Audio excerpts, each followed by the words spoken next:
Assalamualaikum warahmatullahi wabarakatuh. Selamat pagi Bapak dan Ibu guru hebat. Bersama saya Bapak Hadi, Bapak Dedin, dan Bapak Ardi dalam tugas ruang kolaborasi modul 2.1 kelompok SD. Kami akan mempresentasikan tugas kelompok kami sebagai berikut. Kami membagi tugas dalam kelompok kami adalah sebagai berikut. Untuk Bapak Hadi Suprapto, SPD, akan bertugas sebagai penjawab dan operator. Saya, Ardi Nursodik, SPD JAS, bertugas sebagai moderator dan timekeeper. Dan pemateri adalah Bapak Dedin Mulyadin, SPD. Dan tentunya bersama Bapak Fasilitator, yaitu Bapak Kusnul Mubarok, MPD, dan bersama Bapak pengajar praktik yang pertama adalah Bapak Ahmad Saiful, MPD, dan yang kedua adalah Bapak Ade Badrutaman, SPD. Berikut ini adalah pertanyaan pemandu. Yang pertama, apakah kebutuhan belajar murid yang berusaha dipenuhi oleh guru tersebut? Yang kedua, bagaimana cara guru tersebut menentukan kebutuhan belajar murid? Yang ketiga, strategi pembelajaran berdiferensiasi apa yang digunakan? Dan yang keempat adalah bagaimana guru tersebut melakukan penilaian.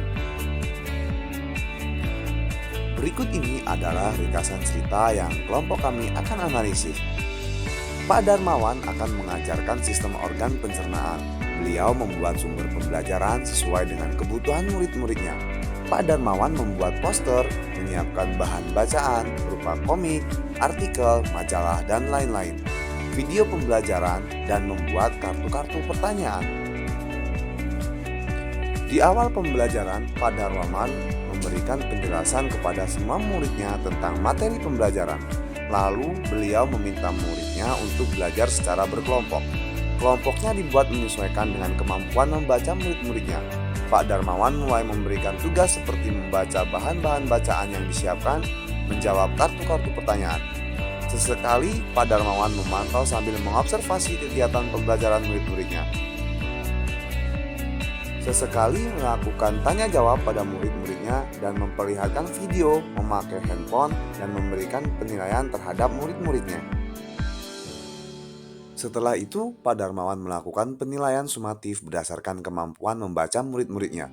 Untuk murid-murid yang kemampuannya kurang, ia menugaskan mereka untuk menjelaskan alur pencernaan dalam sebuah diagram dengan menggunakan kosakata sederhana. Yang kedua, untuk murid-murid yang kemampuannya sedang, ia meminta mereka membuat sebuah cerita narasi tentang alur pencernaan dengan kosakata yang lebih bervariasi. Yang ketiga, untuk murid-murid yang kemampuannya tinggi, ia meminta mereka membuat sebuah cerita kreatif dan perspektif dengan menyusun kalimat dan pemilihan kosakata yang digunakan tentunya jauh sudah lebih sulit. Apakah kebutuhan belajar murid yang berusaha dipenuhi oleh guru tersebut? Kebutuhan yang akan dipenuhi oleh Pak Darmawan adalah pembelajaran berdiferensiasi dengan melihat berbagai aspek. A. Assessment formatif atau profil murid. B. Minat murid. Dan C. Kebutuhan murid. Bagaimana cara guru tersebut menentukan kebutuhan belajar muridnya? Pak Darmawan membuat berbagai metode dan media pembelajaran yang bervariasi, seperti poster, bahan bacaan, artikel, komik, dan lain-lain, video pembelajaran, dan kartu-kartu pertanyaan. Bagaimana cara guru tersebut menentukan kebutuhan belajar muridnya? Yang pertama, melakukan asesmen awal, menanyakan pada murid-murid yang memiliki sumber bahan bacaan tentang organ pencernaan. Yang kedua, melakukan apersepsi terhadap materi pembelajaran sebelumnya dan juga mengetahui kemampuan awal siswa. Yang ketiga, mengidentifikasi atau memetakan siswa sesuai dengan kemampuan membacanya dan membuat kelompok sesuai dengan profil murid tersebut. Yang keempat, melakukan observasi dan pemantauan selama murid melakukan kegiatan diskusi kelompok dengan mengajukan pertanyaan dan penguatan. Yang kelima, mencatat penilaian selama proses observasi, dilihat dari jawaban murid, pertanyaan murid, dan tingkat pemahaman murid. Lalu strategi pembelajaran berdiferensiasi apa yang digunakan? Yang pertama adalah diferensiasi konten, yakni jenis muatan atau konten apa yang akan diajarkan guru kepada siswa. Yang kedua, diferensiasi proses, yaitu proses yang mengacu pada bagaimana siswa akan memahami apa yang mereka pelajari. Dan yang ketiga adalah diferensiasi produk, yakni hasil pekerjaan siswa setelah mempelajari materi pelajaran. Diferensiasi konten. Pak Darmawan membuat banyak media pembelajaran yang bervariasi seperti poster, bahan bacaan, artikel, komik, dan lain-lain, serta video pembelajaran dan kartu-kartu pertanyaan. Diferensiasi proses. Menyusun kelompok berdasarkan tingkat kemampuan membaca murid sehingga Pak Darmawan dapat memberikan materi yang sesuai dengan tingkat pemahaman anak didiknya. Dan yang ketiga adalah produk. Memberikan berbagai jenis kegiatan membuat produk yang disesuaikan dengan tingkat kemampuan murid seperti membuat diagram, alur sederhana, menulis cerita narasi, dan membuat cerita narasi kreatif.